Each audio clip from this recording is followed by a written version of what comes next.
اما خدا اجازه نمیده امام حسین تموم بشه. بنا نیست تموم بشه، بنا نیست.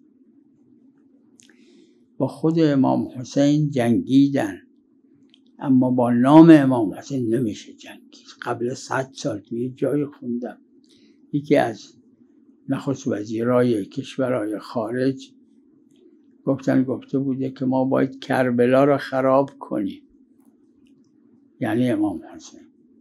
کوش خودش رفت، اسمش رفت، اسمش هم یادم نیست. شعائر مقدسه امام حسین هم همینه، تموم شدنی نیست.